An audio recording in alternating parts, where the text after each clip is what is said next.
Opa! Deu? Vai lá. Ai, graças a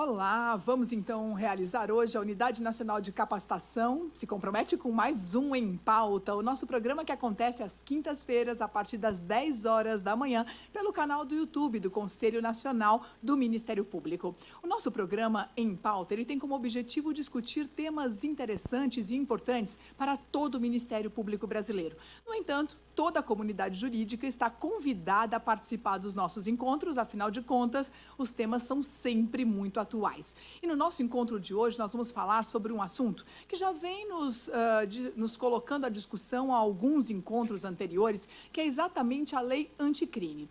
E, na verdade, nós discutimos várias vertentes ou vários focos diferentes da lei anticrime.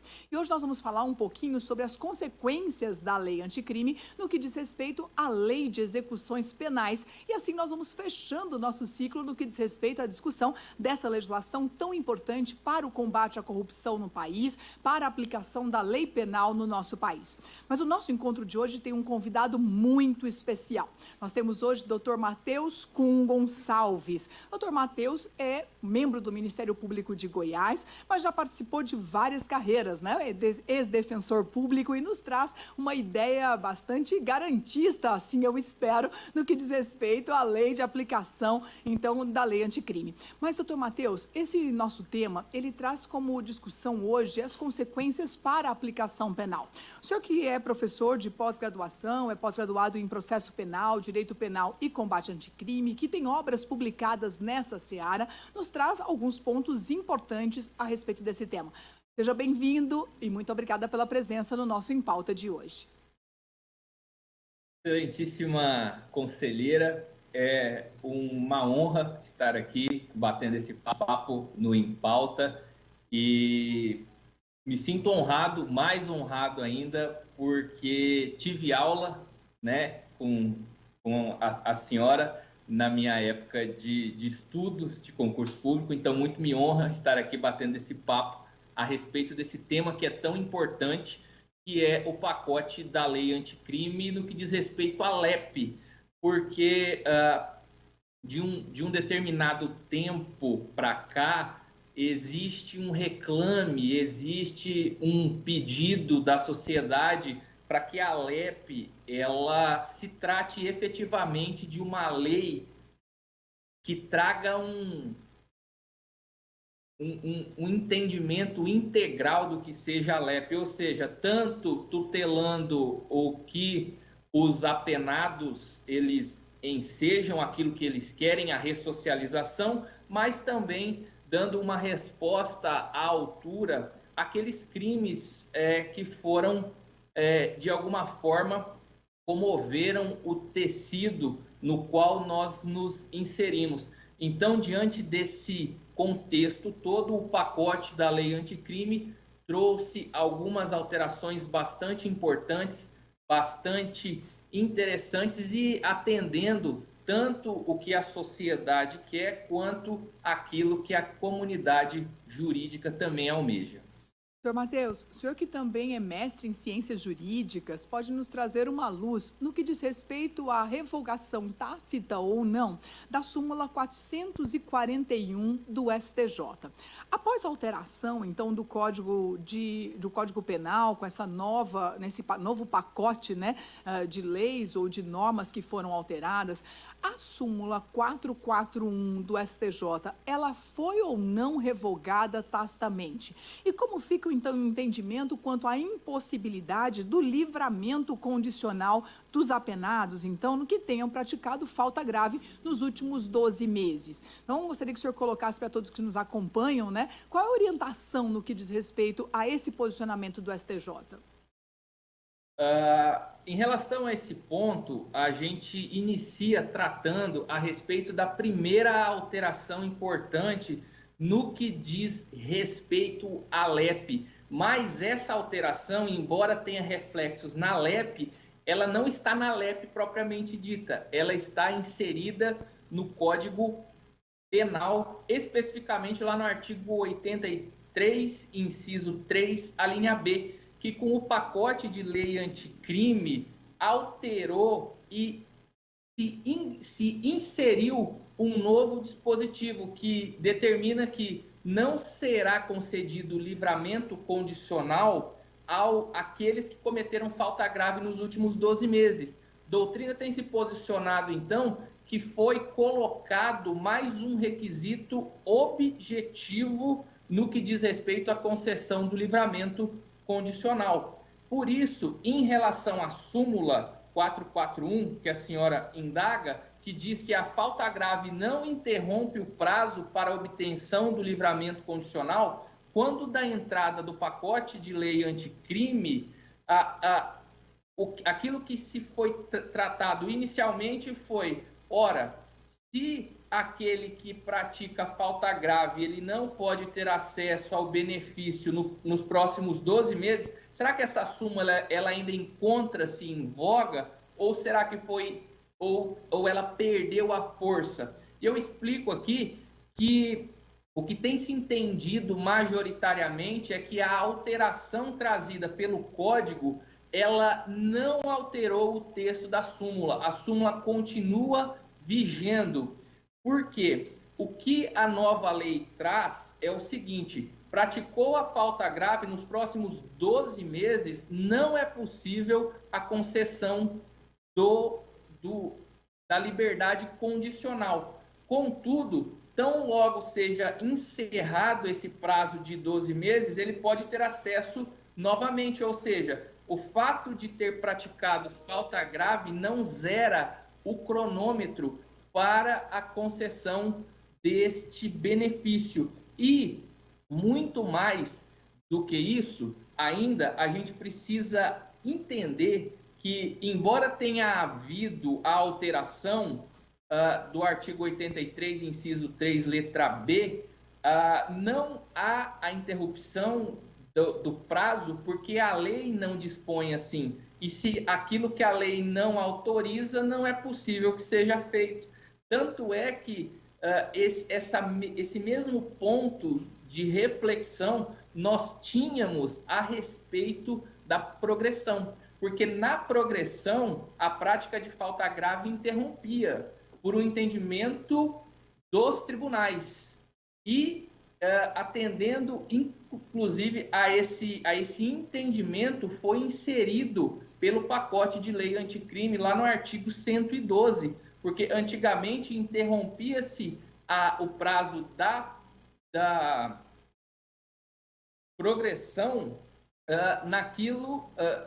somente por entendimento dos tribunais, mas não por intermédio de lei. Então, todo mundo que aplicava a lei não gostava desse ponto de vista por ausência de previsão legal.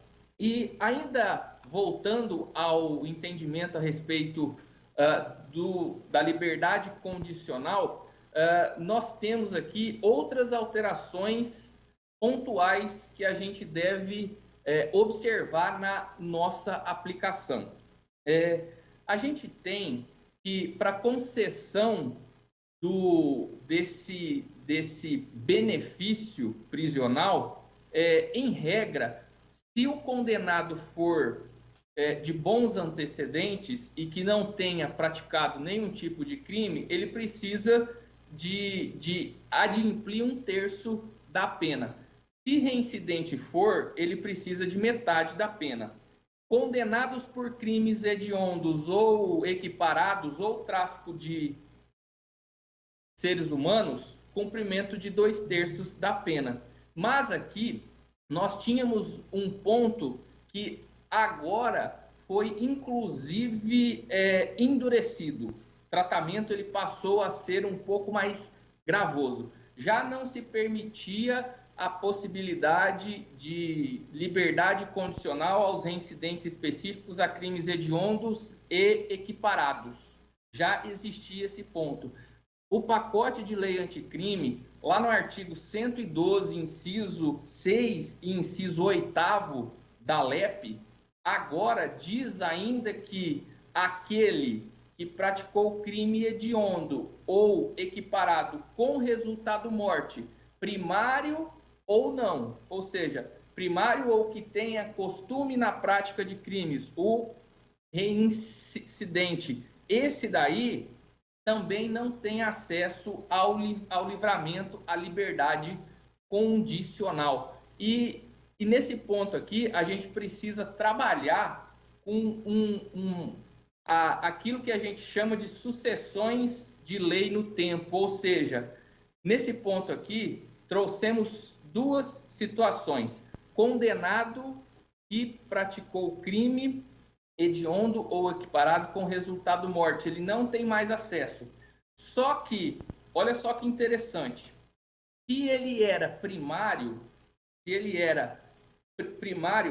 para esse, a lei foi mais grave, porque antigamente a gente só permitia que não se... Aliás, permitia não, a gente não autorizava a concessão para aqueles reincidentes específicos em crimes hediondos ou equiparados. Agora, aquele que pratica crime equiparado a hediondo ou hediondo com resultado morte, ainda que seja o primeiro, ele também não tem possibilidade de acesso ao livramento. E olha que interessante, nesse ponto, nós temos aquilo que a lei chama de novatio legis impégios. Então, aqueles que praticaram crime antes da entrada em vigor dessa lei, eles não podem ser prejudicados pela nova lei, porque ela é mais grave. Agora, aqueles que eram reincidentes, esses aí, para esses não alterou nada, porque antes já não era autorizado e agora continua também sem autorização. Então, esse ponto é bastante interessante e pode causar algum tipo de imbróglio na aplicação, mas como a gente percebe aqui, é bastante simples aquilo que aconteceu. Além disso, só para aproveitar, fazendo uma consideração nesse ponto, eu acho que é importante, e desculpe até lhe interromper, não é? Mas é interessante perceber a importância do cuidado quanto à aplicação da lei no tempo, quando nós temos sucessivas normas e que fazem alterações em diplomas diferentes, gerando consequências diferentes. Nesse ponto, no que diz respeito ao primário e ao reincidente, é interessante perceber que, em razão da lei ampliar ou restringir direitos, digo, ser mais benéfica ou não, nós podemos ter interpretação quanto à sua aplicação em momentos diferentes. Digo, quando a lei ela é prejudicial, ela não vai aplicar ou não vai ser aplicada para os crimes que foram praticados antes da entrada em vigor dessa lei. No entanto, sendo ela mais benéfica ou não modificando a realidade para o réu, nós teríamos uma aplicação, então, já, inclusive, de forma retroativa, porque não teria modificação.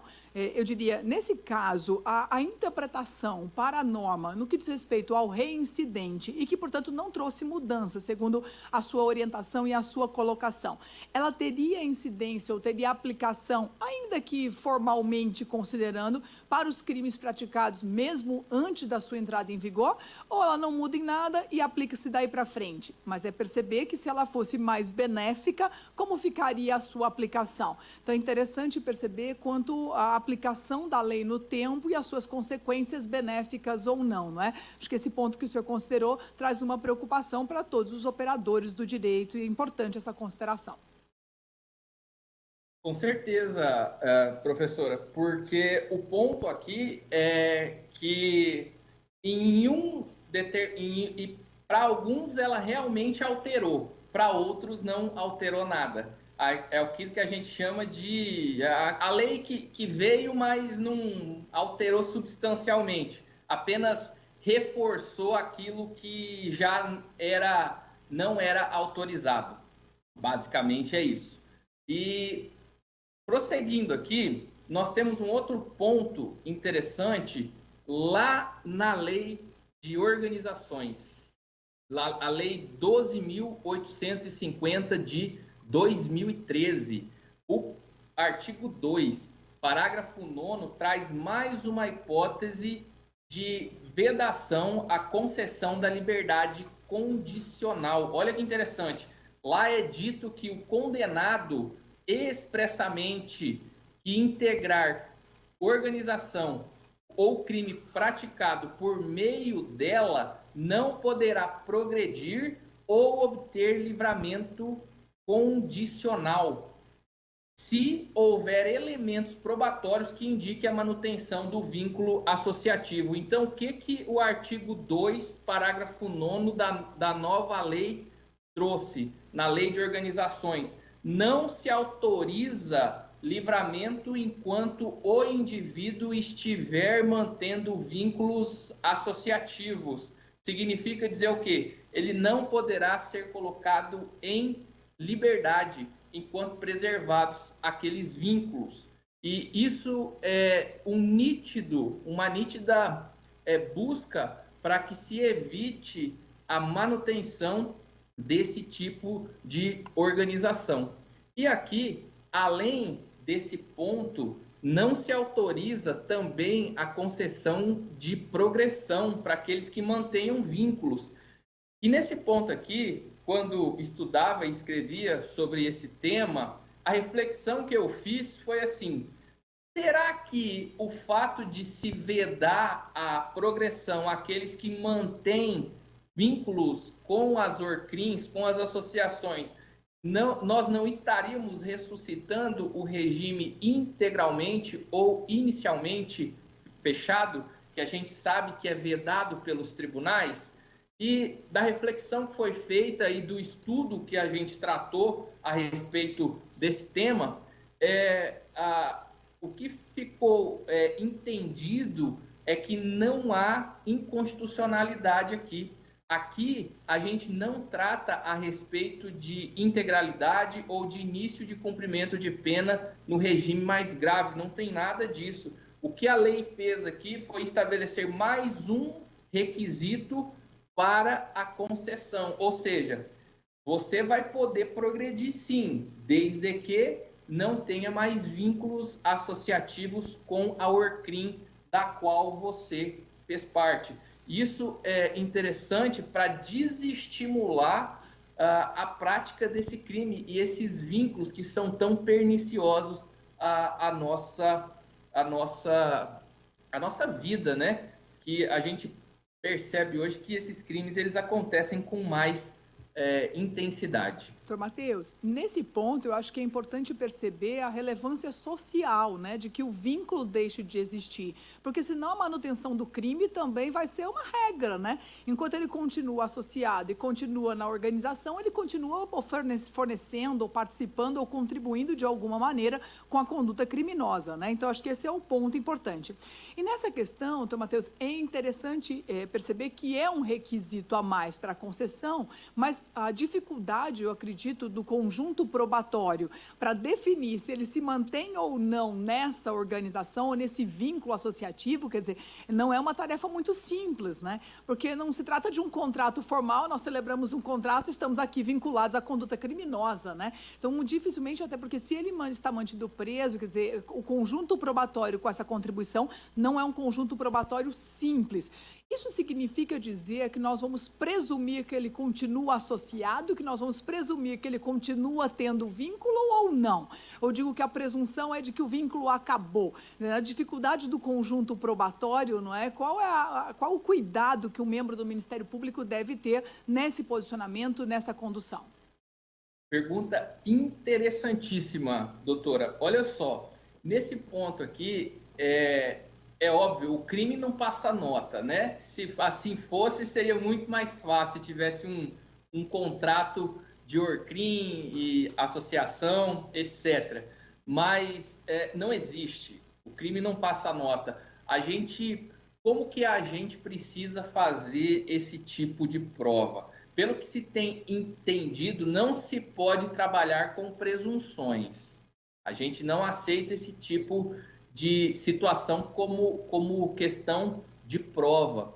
E aqui, o que deve ser feito é uma espécie de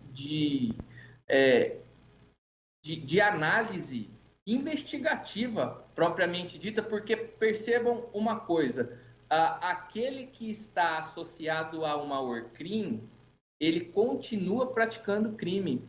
ORCRIM é crime permanente, ele se protrai no tempo enquanto os vínculos associativos não encerrarem.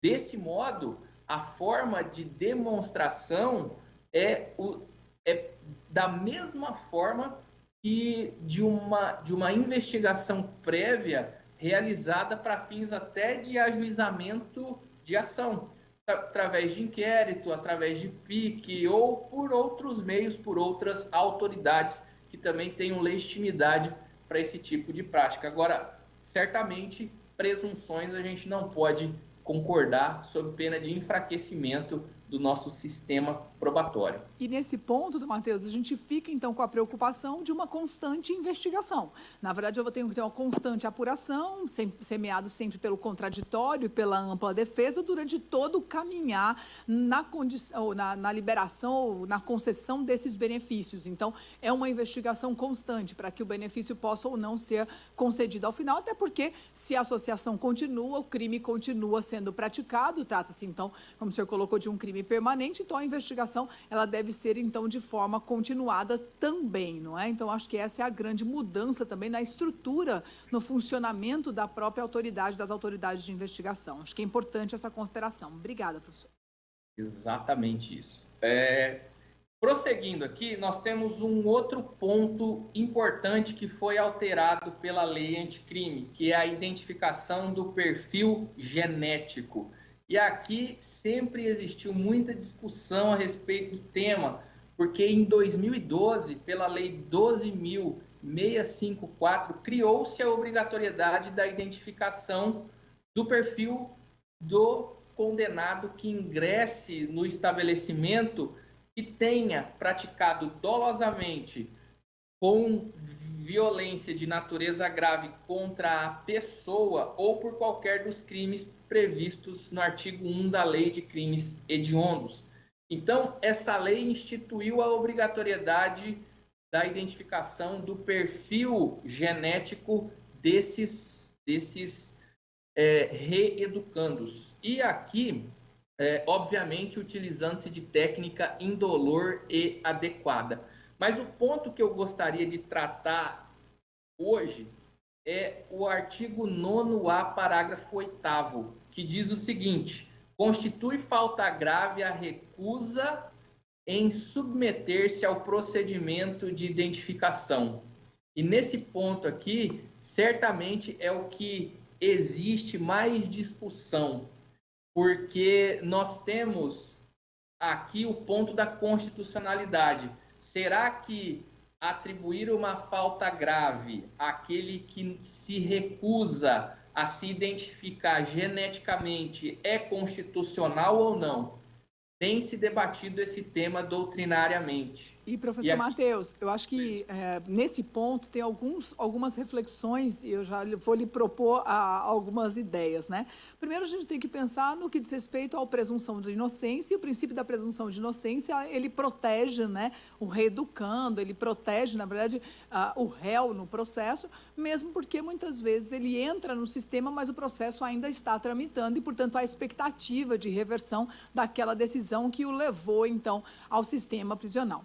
E nesse ponto ele é obrigado a produzir algum tipo de informação que pode prejudicá-lo? No que diz respeito à identificação, por exemplo, desses elementos para o cadastro, né, para o cadastro genético, ou para a identificação genética, e esses elementos poderem ser conferidos ou identificados na própria cena do crime, né? Então, eu posso produzir conceder um tipo de informação aos órgãos públicos que poderão ser utilizados contra a sua própria pessoa, ou naquele processo, ou em outro processo. Então, vem aquela discussão, né? Se o direito ao silêncio não estaria colocado em xeque aqui, ou se há a obrigatoriedade de produzir provas contra si mesmo, e se você não o produz, será penalizado. Então, não é mais uma garantia, né? Então, como fica essa discussão e a constitucionalidade dessa penalidade praticada em razão da negativa à identificação?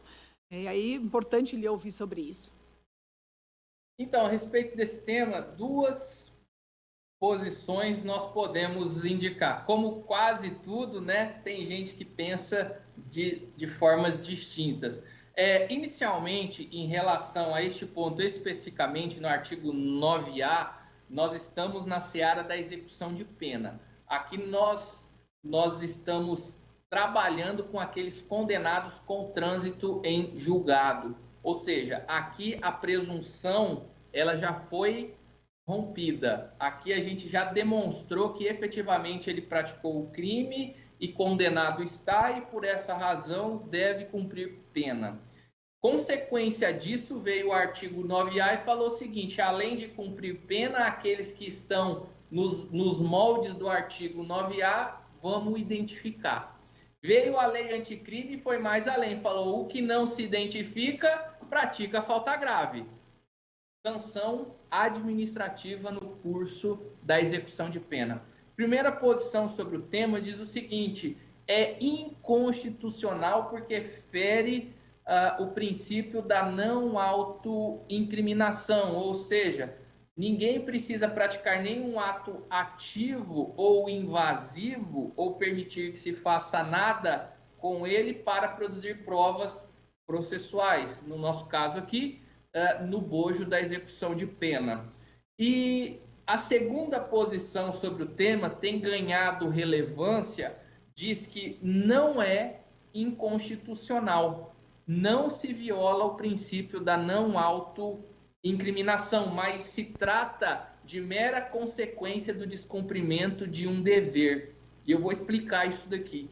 Porque, primeira coisa, para identificação, você precisa estar condenado. Então, você não tem mais a presunção de inocência, porque vai até o trânsito em julgado de sentença penal condenatória. Nós estamos na fase posterior.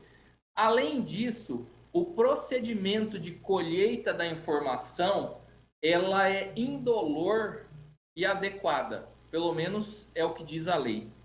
E olha que interessante, existem outros dispositivos na lei que impõem consequências para aquele que não realiza determinado tipo de prova, e tem se entendido que não é inconstitucional. Outra coisa antes, né? Aqui ainda se trata com a natureza jurídica da execução de pena, que é judicial administrativa. Então, a falta grave tem se entendido que é uma sanção administrativa, disciplinar, e não propriamente de cunho criminal, embora, obviamente, imponha consequências de regressão, por exemplo. Então, olha só, no artigo 306 do Código de Trânsito, é dito que aquele que não se submeter ao exame, ao teste do etilômetro, pratica infração. E se discutiu a mesma inconstitucionalidade aqui.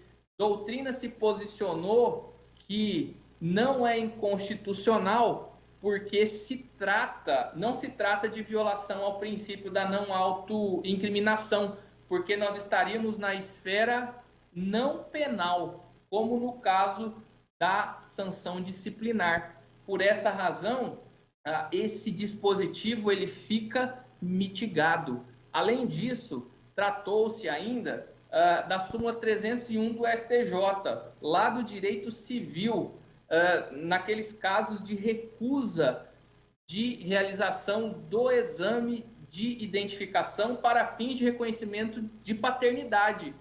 A súmula do STJ diz o seguinte: ok, você não precisa realizar o teste, você não precisa se submeter, mas a gente vai te presumir pai. Ou seja, em todos os casos, trata-se de uma consequência por um descumprimento de uma determinação que a lei impõe. Então, a doutrina, parte dela tem se posicionado que por essas razões não se trata especificamente de um vínculo com o direito criminal, mas sim uma sanção disciplinar no bojo da execução de pena. Por isso, não se estaria englobado pela inconstitucionalidade. Excelente, doutor Matheus. E assim nosso tempo já está encerrando. Poderíamos ficar aqui por muito tempo dialogando sobre as consequências e as garantias constitucionais, mas seus esclarecimentos foram muito ricos para todos nós. Gostaria de lhe conceder 1 minuto para as últimas considerações e, desde já, agradecer a sua presença no nosso Em Pauta de hoje. Eu fico muito honrado de participar, de bater esse papo aqui, sem a pretensão de esgotar o tema, mas apenas de esclarecimento, de bater um papo a respeito daquilo que foi alterado, e me sinto muito honrado de participar, em especial na condução de uma professora querida que eu tenho em grande estima, que me acompanhou durante a minha trajetória. Então, me sinto honrado e agradeço a atenção e mando um abraço para todos que estão nos ouvindo. Obrigado. Bom, no nosso Em Pauta de hoje, nós recebemos o Dr. Matheus Kuhn Gonçalves, que é membro do Ministério Público de Rondônia, mas também ele é mestre em Direito Penal, Processo Penal e Corrupção, também é mestre em Ciências Jurídicas, professor de vários cursos de pós-graduação, cursos preparatórios para concurso e autor de diversas obras. Dr. Matheus trouxe para nós hoje uma contribuição no que diz respeito aos aspectos da lei anticrime para a lei de execução penal e as suas consequências.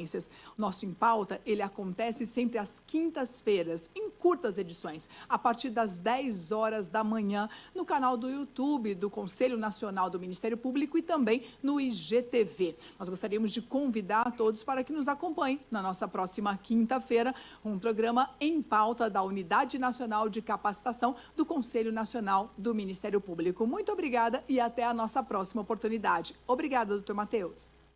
Obrigado, agradeço.